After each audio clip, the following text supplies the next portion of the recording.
And now, Deep Thoughts by Chris Walker.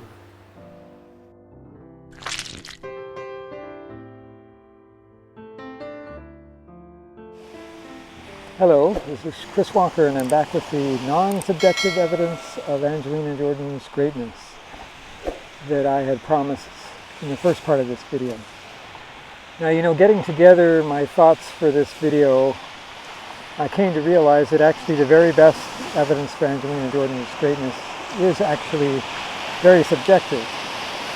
And I think I have found a way to deal with that, though, talking about this subjectivity in an objective way, as it were. Anyway, we'll see what I do with that later on in the video.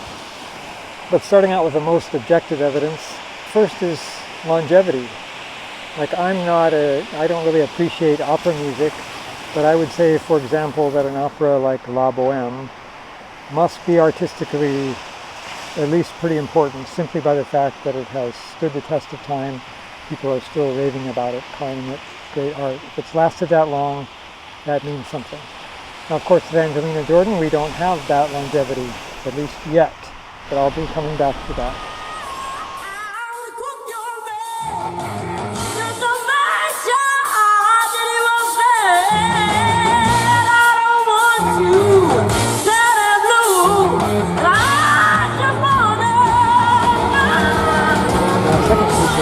This is not normal.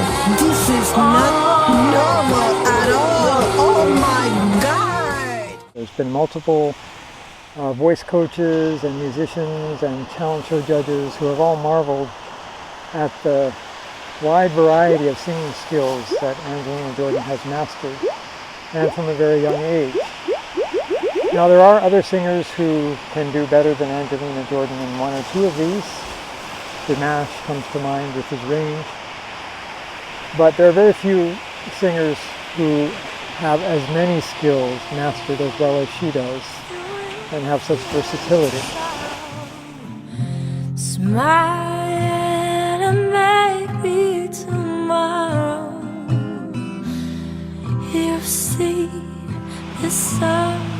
I think Angelina Jordan's musical intelligence leads her to consistently use her vocal skills to make a song better, and often markedly better.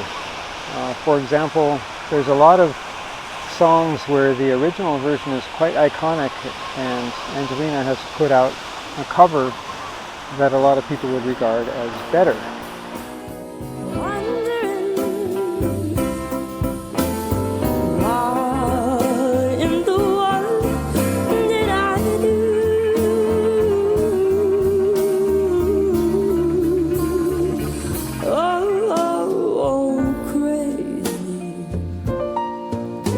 For thinking that my love could hold you.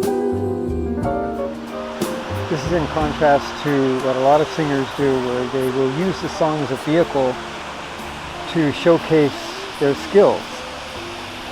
And this is of course very subjective, whether some embellishment you put on a song is just to showcase your skills, or whether you're trying to improve the song. Whether you really are improving the song with that embellishment, it's all very subjective.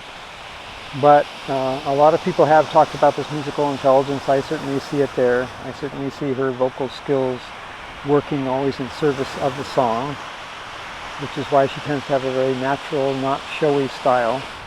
And it is this musical intelligence that puts her ahead of a lot of other singers that are vocally very skilled as well.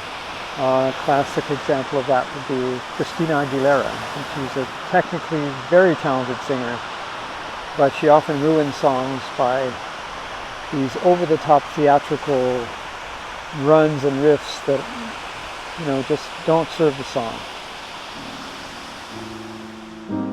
The bones out of the blue, suddenly comes to you, and you reach upon the star, your dream.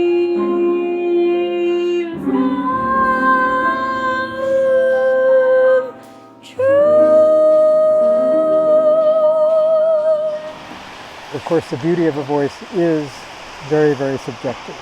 There is the objective element that so many people who are very knowledgeable about voices talk a lot about how wonderfully rich and textured your voice is, but it's beauty of a voice is a very subjective thing. Okay, and now for some caveats, because I don't like the way that rabbit holes have a tendency to make people have confirmation bias or do cherry picking of evidence.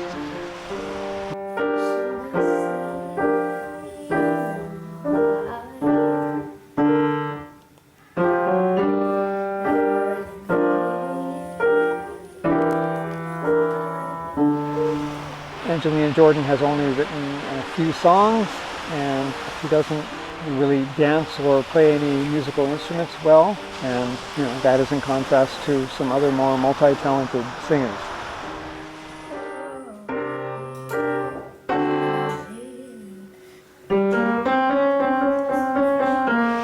A lot of the actors that I'm talking about, most of them, do not put Angelina Jordan above all others the way I do. She's just one of several people that they praise a lot.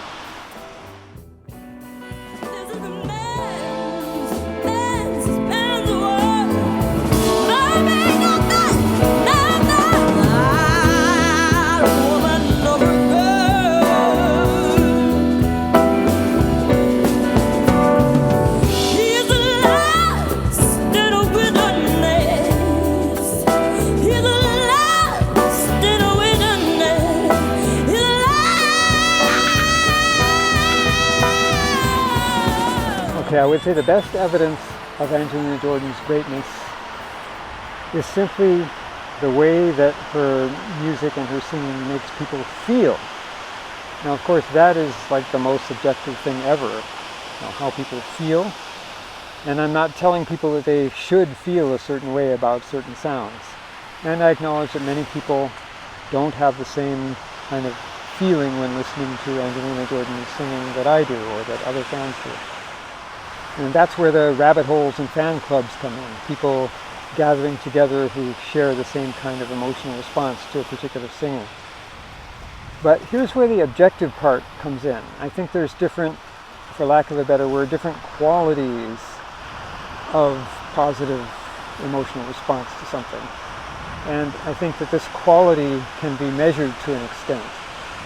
For example, take guilty pleasures. I've lately been binging on some game shows, and I do like those game shows, but I think that's kind of a low quality pleasure, and I think that there are some good measures of that. For example, one is that I get bored pretty quickly, and another is that I can be doing something else while I'm watching the show without really feeling like I'm missing something.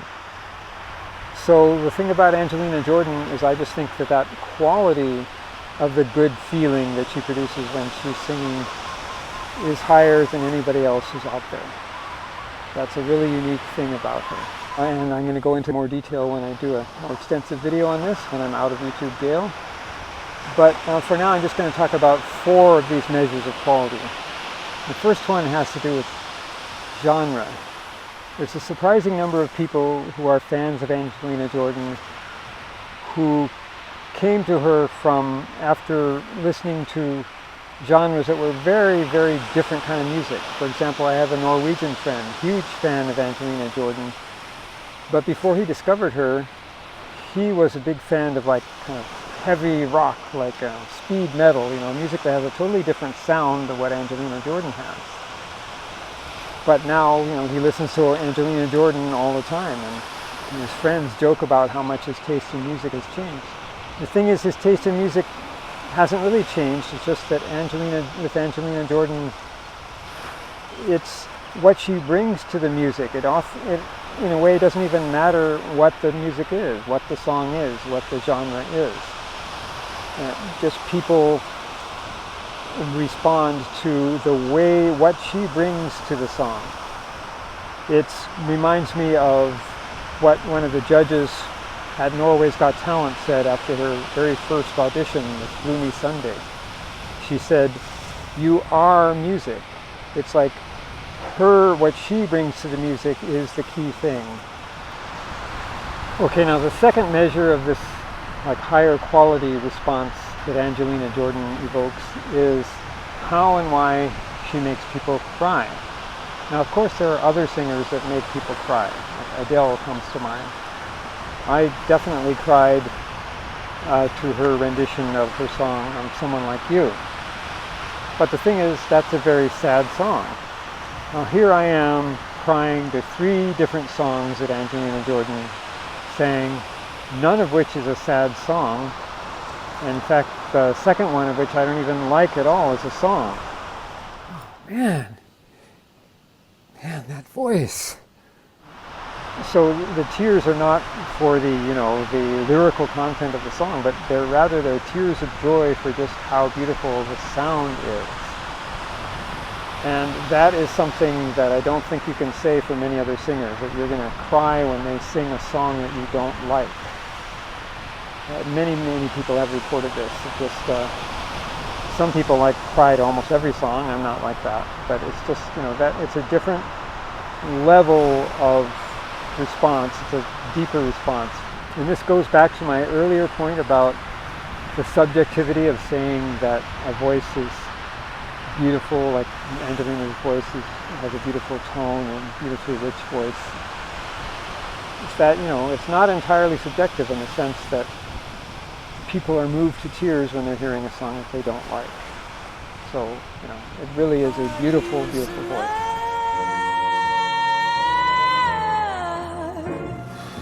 But don't change your hair from me, and not if you care for me.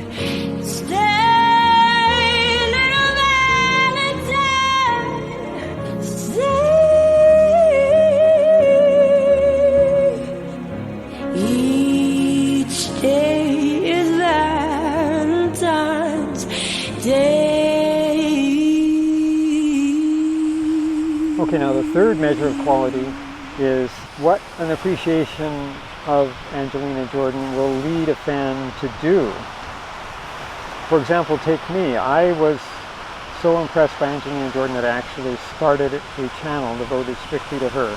And not in the sense of just putting up a lot of her videos on my channel, but no, creating new videos, reactions, compilations, enhancements, mashups. And there are there's at least 3 others that I know of that have channels devoted almost exclusively or completely exclusively to Angelina Jordan. And I can't think of any other artist who has that. I looked it up for Ariana Grande and for Adele. And they have these fan channels where they have, all these behind the scenes videos and things like that and collections of the videos. But they don't have a collection of reactions that they made themselves or a collection of mashups that they made themselves. And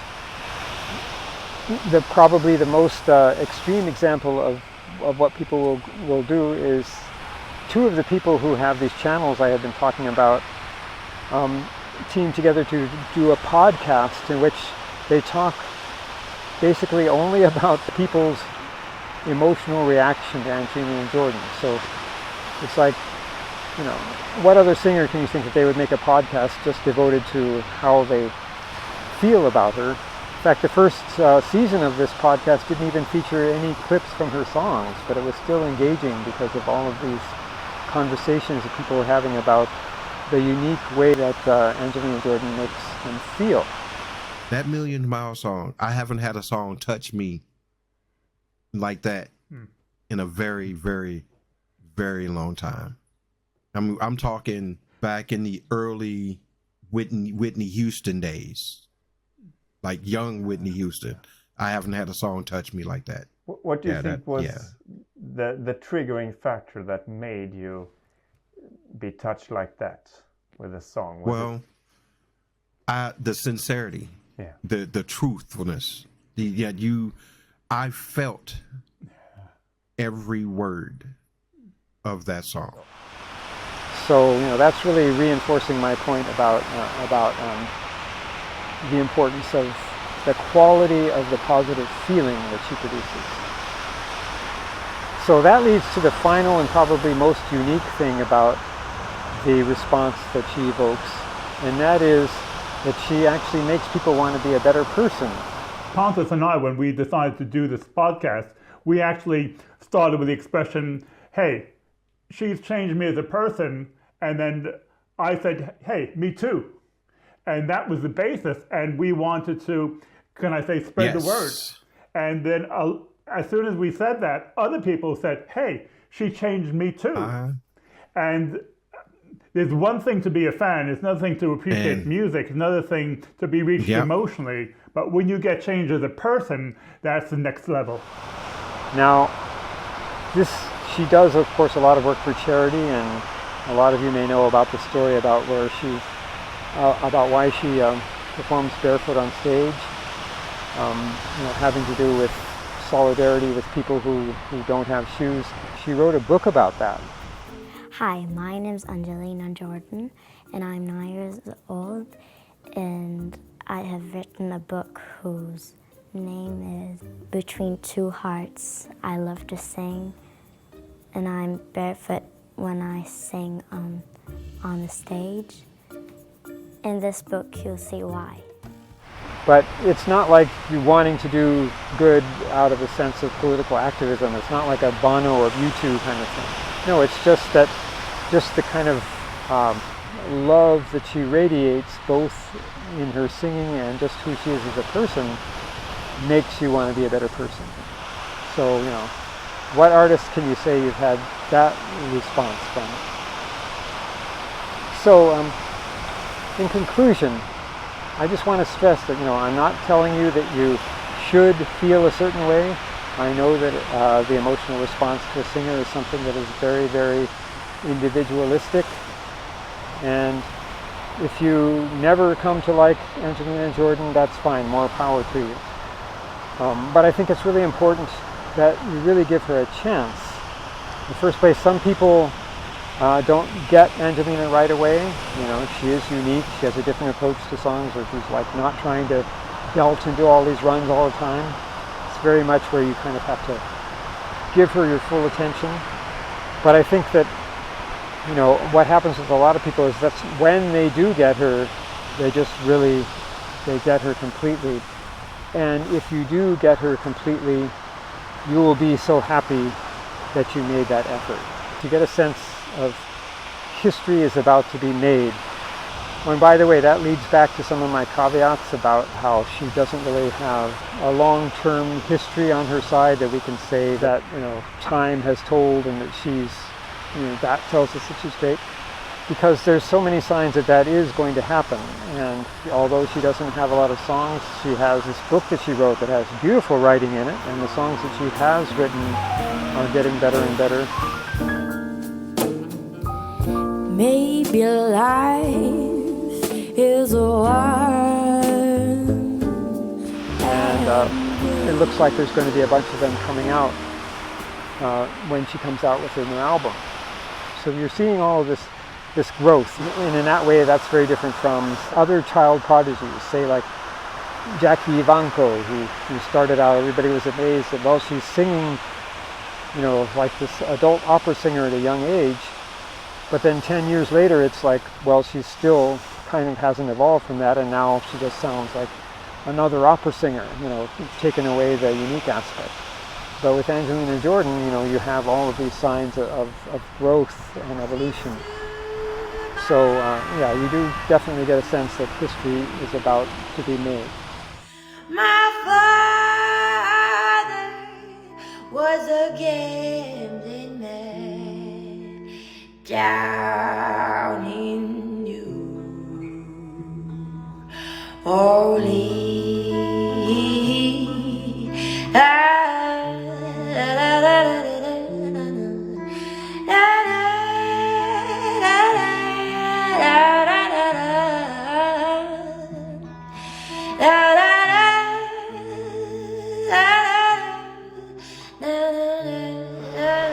So put on those headphones, listen really closely to quite a few songs, letting go your preconceptions of how songs are supposed to sound like, or what kind of music you like. It is very, very subjective in that sense that you just kind of have to let her music flow over you. And if at the end of that, you still prefer to listen to Adele or Beyonce or whoever it is, that music still moves you more, that's fine. No harm done. But you could find yourself on the beginning of a wonderful ride that's going to go on for decades. So this has been Chris Walker, the Big Angie Fan Channel here in beautiful Hawaii, with my treatise on why Angelina Jordan is one of the best of all time. So please do stay tuned for a much more involved video on this sometime in the future. Aloha from Hawaii.